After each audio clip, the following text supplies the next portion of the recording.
ఏం చేస్తున్నావు? కరేపాకు చెట్టు కాయలు కాసిందని చూస్తున్నా. Quick song. కరేపాకు మీద నేచర్. పచ్చదనం. ఎస్. ఓకే. 5 సాంగ్స్. ఓ పచ్చగడ్డి కోసేటి పడుచు పిల్ల నీ బయట కొంగు జారి మళ్ళా.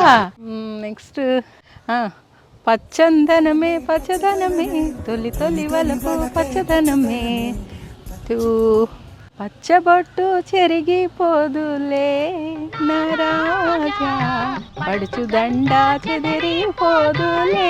Excuse my lyrics. పచ్చబొట్టేసిన పిల్లగాడానితో పచ్చి ప్రాయాలనే పంచుకుంటానురా. లాస్ట్ పచ్చని చిలకలు తోడుంటే పాడే కోయిల వెంటుంటే భూలోకమే ఆనందానికి ఇల్లు, లోకంలో కన్నీరింక చెల్లు.